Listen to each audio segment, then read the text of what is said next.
The sun rose gently over the village, its golden fingers touching the thatched roofs and red earth. This was a place where truth was more precious than cowrie shells, where a person's word was as strong as iron. When a man promised a goat, the goat would arrive without question. When a woman spoke of healing herbs, her neighbors trusted her hands.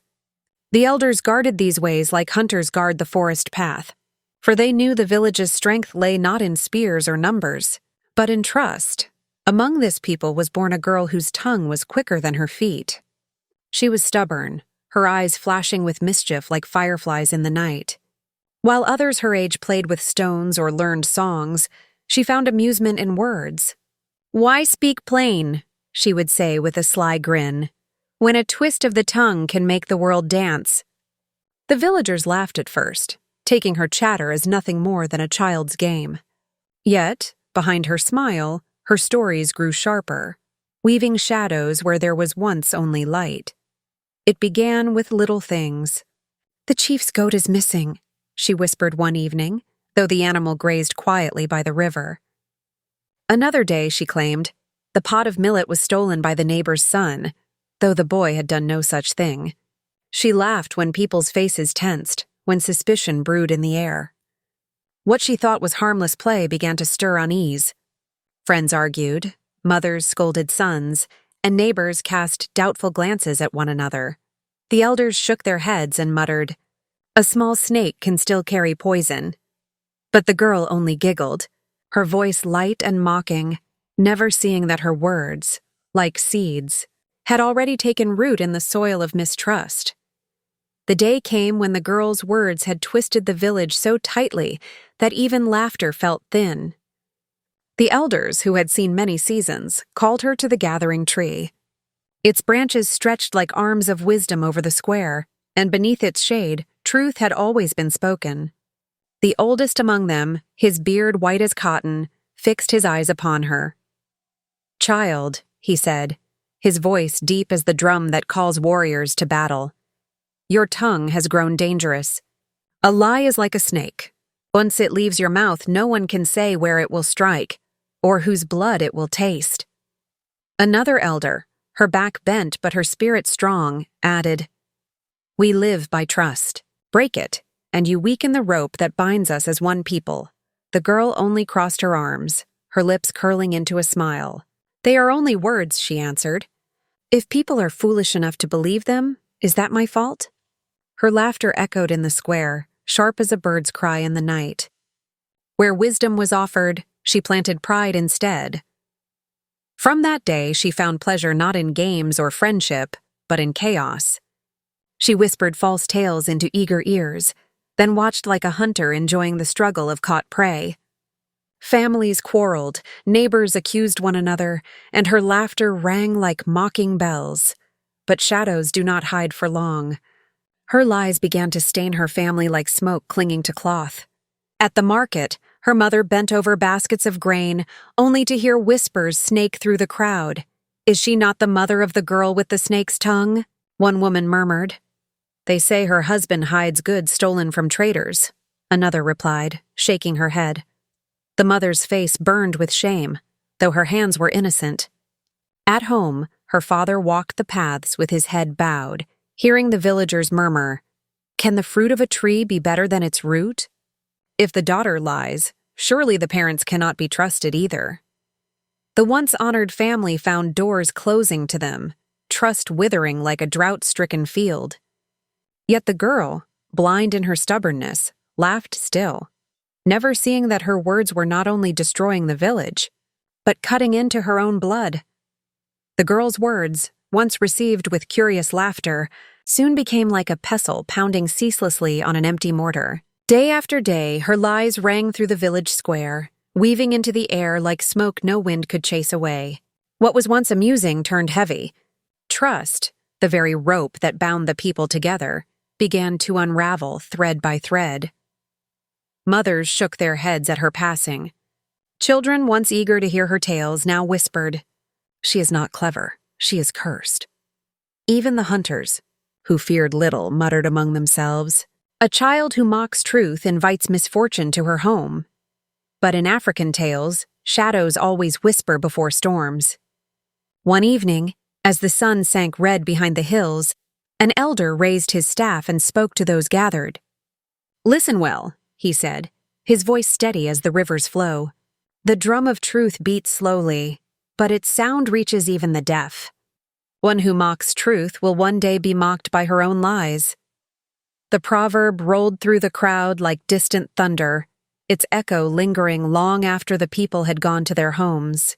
Yet the girl only smirked, her pride thick as iron, deaf to the warning that carried her fate. In the days that followed, she sharpened her tongue like a hunter sharpens his spear. But she aimed it not at beasts of the wild. She aimed it at her own people. She whispered into eager ears, "Did you not hear? Your friend has stolen from you." To another she said, "He insulted your family behind your back." Laughter that once rang between companions turned brittle, replaced by suspicion. Two friends, close as brothers since childhood, stood in the square with clenched fists, their voices raised like thunderclouds about to break. "Why did you speak against me?" one demanded. "I said nothing of the kind," the other retorted. The crowd gathered, murmurs swelling, tension sparking like dry grass beneath fire. And at the edge of it all stood the girl, her eyes alight with mischief, her lips curved into a smile as though chaos were her feast. It was only the voice of an elder, sharp as the crack of a whip, that cut through the rising storm. "Stop this madness. Your anger is not born of truth, but of her lies." He pointed his staff at the girl. The crowd turned, and for the first time, the laughter she had once commanded was absent. In its place was fear. "The girl with the snake's tongue," they whispered, stepping back as though her words carried venom. And so, the seeds of betrayal she had sown grew into thorns that cut not just the village, but her own soul, though she had yet to realize it. The square of the village buzzed with anger as two lifelong friends, once as close as brothers, faced each other with clenched fists. Dust rose beneath their stamping feet, and voices around them urged them apart, yet neither would yield. "You dare call me a thief?" one shouted, eyes blazing like fire. "And you spit lies about my family," the other roared back, stepping forward as if to strike. The girl watched from the side, her lips twitching with hidden laughter. Her words had set this fire, and now she fed on the heat of their rage. But before the first blow could fall, the voice of an elder cut through the air, steady as the drumbeat before a dance. "Enough!" he thundered, striking his staff against the earth. The sound echoed, silencing the square. "Your anger is not your own. It is a shadow cast by her tongue." All eyes turned to the girl. She shifted uneasily, but the elder's gaze did not waver. "A lie is like a spark in dry grass," he declared.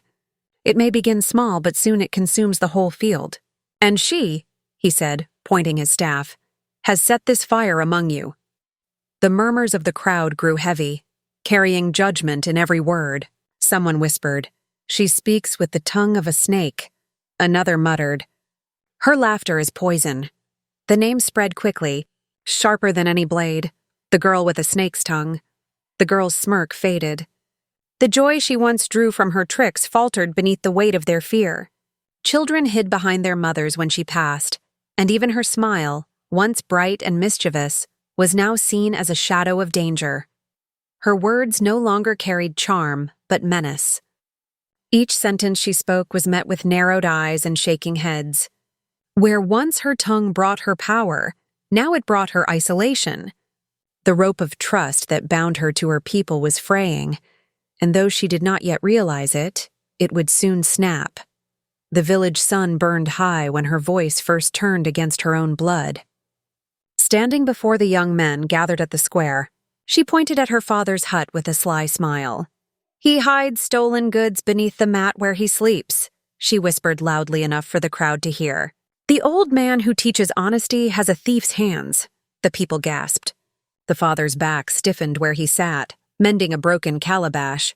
His heart twisted, for his honor was all he had left. Not long after, in the shade of the market trees, she leaned close to the women trading yams and beans. "My mother cheats you all," she said softly, letting the words drip like poison. "Her scales are false, her hands greedy."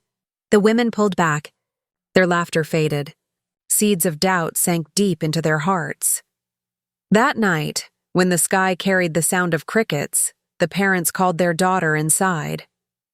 Their hut was dim, only a clay lamp flickering on the wall. The father's voice trembled like dry leaves in the wind. "My child," he said, clutching his staff for strength, "why do you throw dirt on the name that raised you?" The mother's eyes were wet with shame. She took her daughter's hands, whispering, "You tear the roof over our heads with your words. Stop this cruelty before we are left naked before the village." But the girl pulled away, laughter spilling from her mouth like a drum beaten out of rhythm. "Lies give me power," she boasted. "With a single word I can make the strongest bow. With a whisper I can break a house of stone.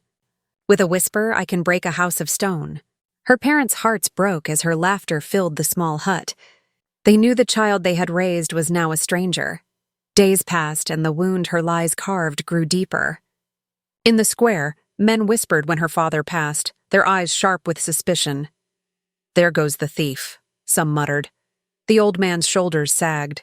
He no longer walked tall with the dignity of an elder. The staff he carried felt heavier each day, as though it carried the weight of every whisper. At the market, the mother's shame was louder than the trader's calls. Women she once laughed with turned their backs when she approached. Friends who shared meals now left her standing alone with her goods. One morning, she stood beneath the baobab tree, her basket of cassava untouched. Children giggled behind her, and women lowered their voices when she passed. Her hands shook, not from age but from humiliation. The girl watched all this with a smile that did not reach her eyes. She thought she held power, yet she did not see that her lies were cutting her own roots.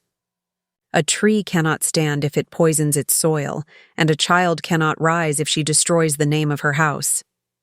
The shame that clung to her parents spread like smoke, curling around her too. The people now looked at her not with admiration, but with fear and scorn. She had broken the roof of her family, and soon she would find herself standing in the rain. The air of the village grew heavy as the family's name turned sour.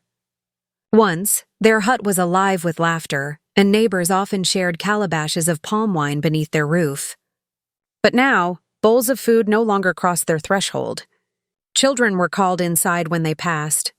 Women looked away in the market, and men refused to greet the father with respect. At the evening fires, when families gathered to eat together, their place was left empty. Silence and hunger became their companions, while shame sat with them like an unwelcome guest. Yet the daughter moved among them with her head high. She felt untouchable, as though her lies were a cloak of power that shielded her from consequence. She smiled when others bowed their heads in sorrow, blind to the storm she had summoned with her tongue. But the village is like a drum. When one part is struck, the sound carries everywhere. The elders heard the whispers and their hearts grew heavy. They called for a gathering beneath the great baobab tree, where truth and judgment were always spoken. The day was hot, and the earth cracked beneath the villagers' feet as they came to witness. Old men leaned on their carved staffs, their eyes clouded with age but sharp with wisdom. Women gathered their children close, warning them to listen well, for lessons would fall like rain. The eldest of them, gray as the ashes of an old fire, spoke first. His voice was slow but strong, carrying over the crowd. "My child," he said, his gaze piercing the girl, "your words are no longer just whispers. They are storms. Lies are like winds that tear the roof from a house. The family you shame has already felt the cold. Do you not see what you have done?" The girl crossed her arms, defiance shining in her eyes.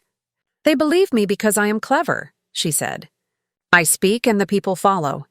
That is not weakness, it is power." A murmur rippled through the crowd, half in fear, half in anger. Another elder, tall and thin as a spear, stepped forward. He lifted his hand, silencing the voices. His words came deep and sharp, like a drumbeat before battle.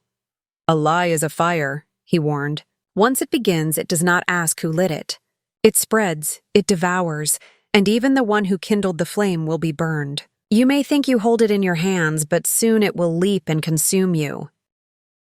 Remember this, child. No one controls fire when it grows wild." The words struck the crowd with the weight of thunder. Mothers nodded, fathers hummed in agreement, and children clutched the hems of their mothers' wrappers, their eyes wide with fear.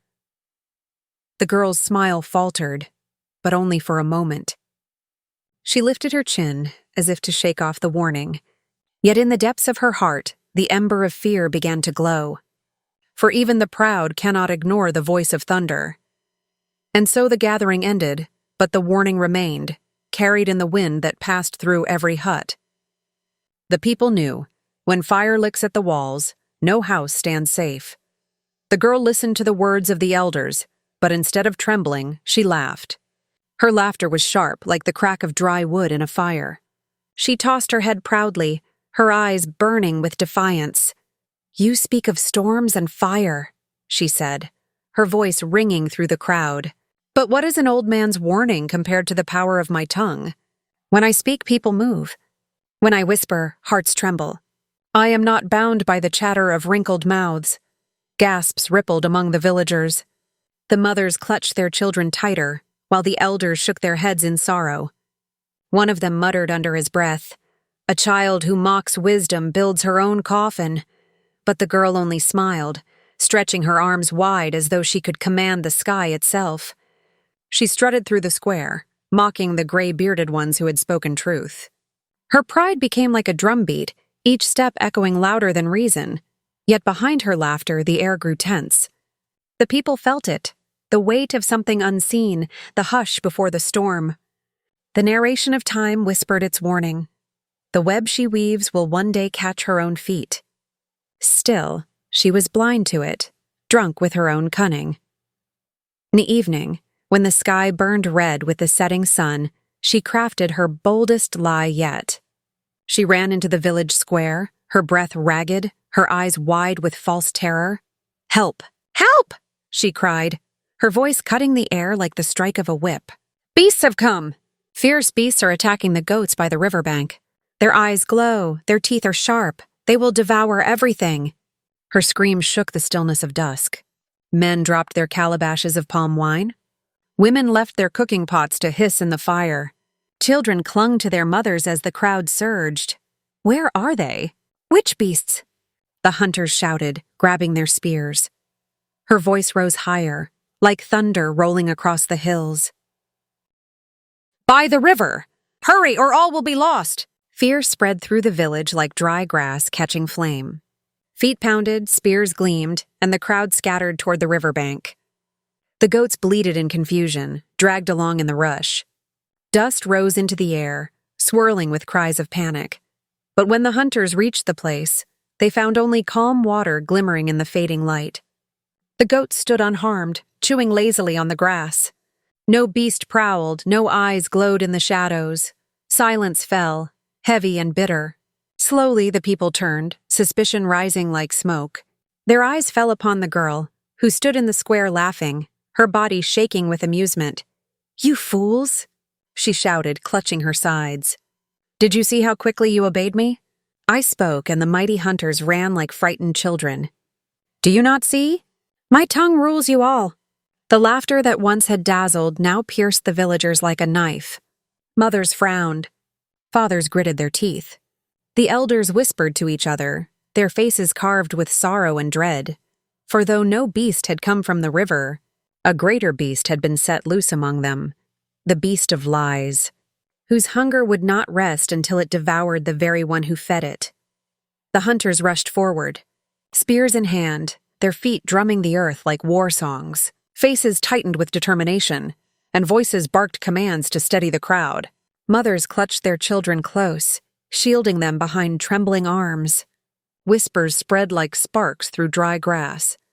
"Did you see their eyes?" one murmured. "Will they devour us all?" Another gasped. Fear hung over the square like a dark cloud, pressing into every chest.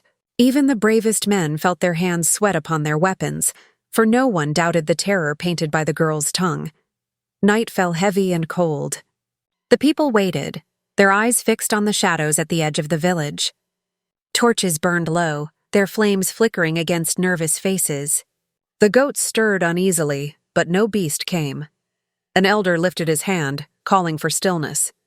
"Patience," he said, though his voice trembled. Hours crawled by like wounded animals. Silence became a cruel drumbeat, and the villagers' hearts pounded against it. Mothers hushed crying children. Hunters gripped their spears so tightly their knuckles whitened. But the night gave nothing, only emptiness, and the echo of a lie. At last, dawn broke, brushing the huts with pale light. Slowly, the truth sank in like a stone dropping into deep water. There were no beasts, no glowing eyes, no danger, only shame, faces turned toward the girl. Anger blazed in the eyes of the hunters who had wasted their strength. Mothers glared, their fear now hardened into fury. The people's whispers rose, cutting sharper than knives. She has mocked us again. She fed us fear, and we swallowed it like fools. Her tongue is poison. Her word is ash. The girl only smirked, but the laughter in her eyes found no echo. Rage pulsed in the crowd, hot and dangerous, for trust had been shattered like clay pots dashed against stone. What once amused now tasted bitter, and the people knew. The one who toys with truth must one day face the storm she summons. The moon rose high, its silver glow spilling over the village square. The elders gathered beneath the great baobab tree, their faces heavy with sorrow and fire.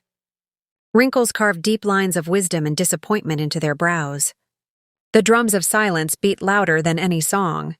At last, the eldest among them lifted his staff, striking the ground. "Her tongue has poisoned the well of trust," he declared, his voice trembling like thunder across the night. "Lies are snakes. Each one she set loose has bitten our peace. Let her walk alone, for one who mocks truth cannot walk with the people." The circle of elders bowed their heads, and the crowd's murmurs fell into the dust. Judgment was spoken, and judgment would stand. Days passed, and the girl felt the weight of her curse. Where once her voice had commanded attention, now it scattered like dry leaves in the wind. She cried out, "Listen to me!" But the neighbors turned away. Mothers gathered their children closer. Hunters busied themselves with sharpening spears. Even the goats seemed to shift uneasily when she passed. Her words, once sharp arrows, now struck nothing. Silence met her tongue. The people of the village had shut their ears, for they knew that to heed her was to invite ruin. At feasts, when drums thundered and laughter rose, she stood on the outer edges, a shadow among the fire-lit dancers. When the women sang in the fields, their voices lifted like birds, but hers was left caged within her chest. At weddings and naming ceremonies, she hovered near the fringes, unseen, unheard, as though the air itself refused to carry her words. Her head once held high in pride, now drooped with the weight of shame. The bold girl who once laughed at wisdom became a silent figure, her spirit bending beneath the lies she had sown. The people did not strike her with stones or curses. They struck her with absence, and absence was heavier than chains. Days stretched into weeks, and still, no one answered her voice. Morning after morning, she woke to the sound of life in the village. Women pounding grain, children laughing in the dust, men setting off with spears on their shoulders. Yet when she called out, her words vanished into the air, swallowed by silence. She stood at the edge of the river once, crying, "Sister, help me carry the water." But the women bent their backs and moved as though she were nothing more than a ghost. Even the echo of her own cry seemed hollow. Hunger clawed at her belly, but it was the emptiness in her heart that gnawed deeper. Loneliness wrapped around her like a cold skin, tighter and tighter until she could barely breathe. To live without the warmth of a community was to die slowly, and she felt herself fading. Each night, as the fire burned low, her mind became a cruel storyteller. The lies she had told rose again, like spirits with sharp claws. She remembered the time she claimed her brother had stolen food, though it was her own hands that had taken it. His eyes, hurt, confused, haunted her. She recalled the day she whispered into her cousin's ear, telling her that her husband had another wife in a far village. The shame it caused returned to her now like a whip across her back. Her chest tightened whenever she saw the faces of those she had betrayed. The children she once tricked turned away. The friends she mocked walked past her as if she were air. At night, their shadows danced at the edge of her dreams, and no forgiveness came. She whispered to herself, "If only I could pluck back the words, like weeds from a field."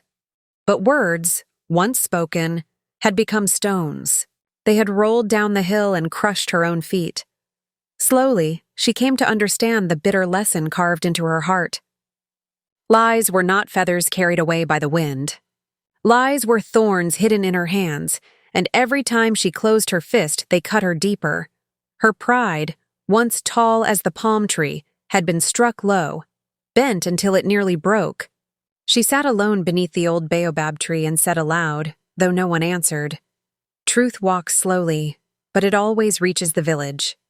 Lies may run, but they stumble and fall." Her voice cracked, but she kept speaking to the silence. "I thought lies were my power.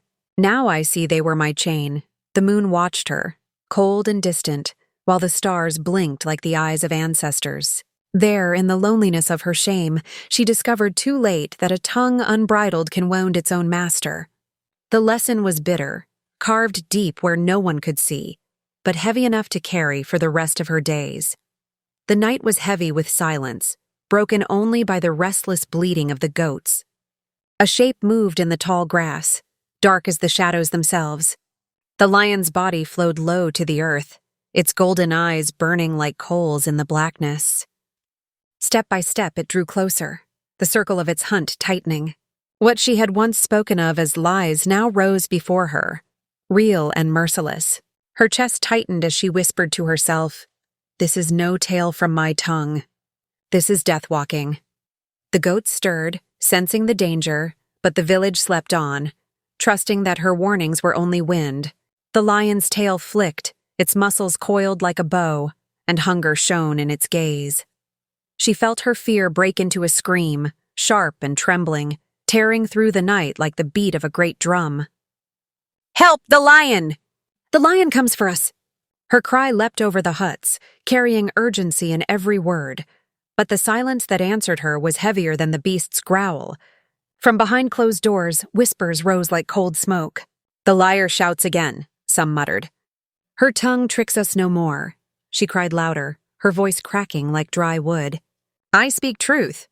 I swear it by the ancestors." Her words struck the walls but slid down like rain on stone. The fire of disbelief had burned too deep into the hearts of the people.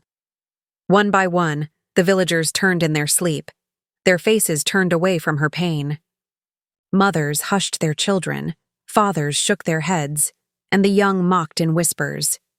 "She thinks we are fools again." Her cries fell like stones into an empty well. No answer rose back. No hand reached for a spear, no foot stirred to stand beside her. The doors of the village stayed shut, and the people's hearts stayed shut with them. And so, in that night of truth, her words carried no weight. What once had been her weapon had become her chain, and when danger stood at the gate, her voice was the voice of a ghost. The night air felt heavy, as though the ancestors themselves held their breath. She stood frozen, her heart drumming against her chest like the hands of a desperate drummer on a skin drum. The tall grass parted, and the lion's form rose from the shadows, its mane touched by the faint glow of the moon. Its eyes glowed like two burning coals, unblinking, fixed upon her. Her knees trembled. Her voice had always been her weapon, her shield, her trickster's tool. But now that very tongue had betrayed her. No one listened, no one came. Her lies pressed upon her shoulders like a mountain, trapping her between fear and fate. "Ancestor, have mercy," she whispered, though no mercy echoed back. The lion crept forward, its muscles rolling beneath its skin like rivers of power. The ground itself seemed to pulse with each step it took. Behind her, the goats bleated wildly, their panic rising like smoke from a burning hut. She wanted to run, but her feet had become roots sinking into the earth. The beast's growl rumbled, deep and low, shaking her bones. She raised her hands as though they could shield her from the truth that had finally come alive. The silence shattered. With a roar that split the night, the lion lunged. Its body became a storm of muscle and fury. Goats scattered in every direction, their cries piercing the air like arrows. Dust flew, hooves thundered, and the smell of fear filled the wind. The lion's claws found flesh, its jaws snapped, and the ground was painted with chaos. Her scream rose again, shriller, sharper than ever before. "Help! Please, help!" But the sound was swallowed by the storm of destruction. No door opened. No spear was raised. Her cries had lost their weight long before the lion's arrival. Then, too late, the pounding of feet came. The men burst from their huts with spears in hand, their eyes wide with disbelief and fury. Mothers gathered their children close, their faces pale in the moonlight. "The lion!" one man shouted, and rage cracked his voice. "Yes," another spat bitterly. "This time she speaks truth." The spears flashed in the night, the men charging, their war cries echoing against the trees, but the beast had already carved its damage into the night. A goat lay limp, another struggled in vain, and the herd scattered into darkness. The lion's mane whipped as it turned, its growl daring the men to step closer. The hunters advanced, their courage late, their anger mixed with shame. The lion snarled once more before bounding into the blackness, its prize clenched in its jaws. Silence followed, broken only by the wails of women and the groans of men. The ground was littered with torn earth and frightened animals. The village had lost more than goats that night. They had lost their trust, their peace, their strength as one. And she stood in the center of it all, her face wet with tears, her voice trembling with regret.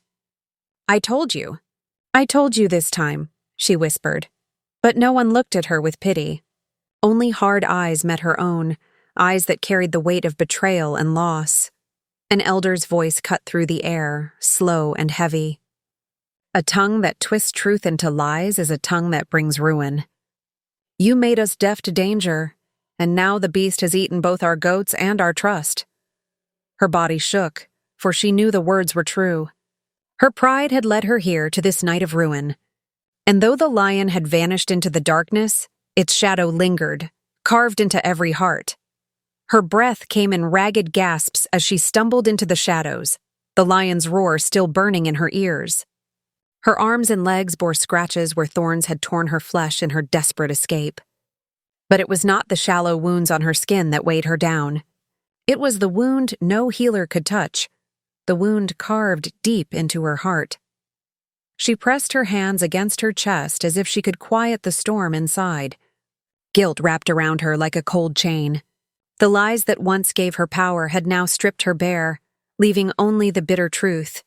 Her words had betrayed them all. She looked back at the village, its fires flickering weakly against the night. She saw goats gone, faces heavy with sorrow, and her family standing apart, their eyes avoiding hers. The shame burned hotter than any flame. Her pride, once sharp as a spear, now crumbled like dry leaves beneath the weight of her regret. The next day, the sun rose, but to her it brought no warmth. The children who once laughed at her clever words now turned their faces away. The men who had once believed her stood with tightened jaws, their silence louder than 1,000 rebukes. Even her own mother's gaze, once soft and full of love, carried only the shadow of disappointment. She whispered to herself, "My tongue was my pride, and now it is my chain.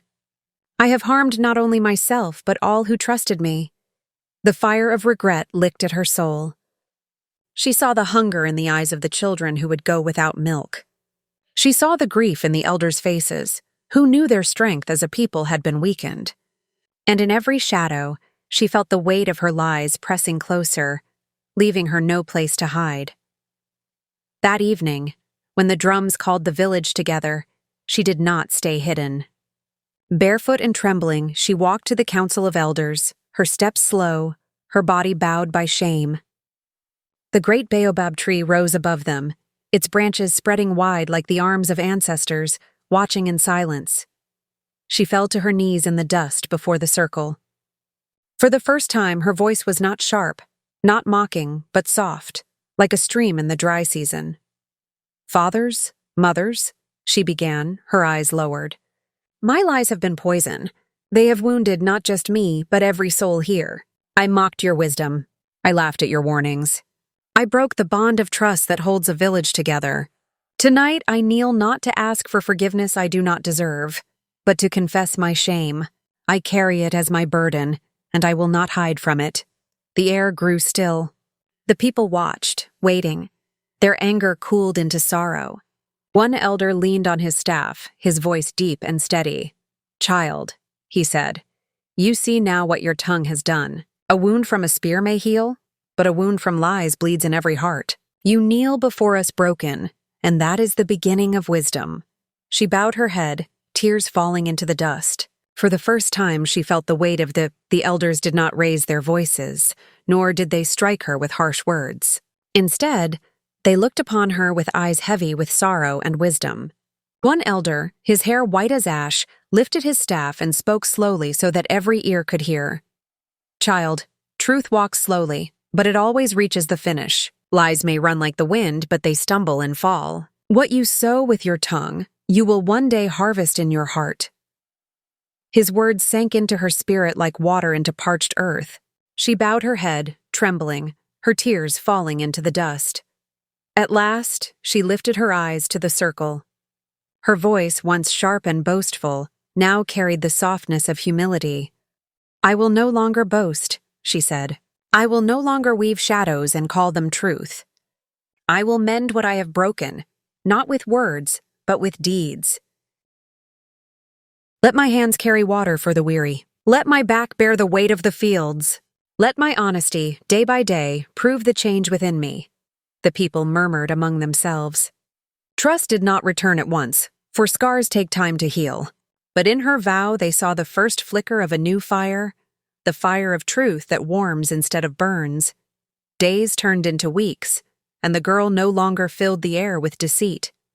Her words, once sharp like a spear, were now planted with care, as a farmer plants seeds into dry soil. She spoke only what was needed, only what was true. And just as rain comes after long drought, slowly, trust began to return. Neighbors greeted her again. Children no longer hid their faces. And her parents, though scarred with shame, began to see a daughter reborn. In silence and honesty, she found her redemption, and the village found its peace once more. Ruth, not as a punishment, but as the seed of change, the village did not forget.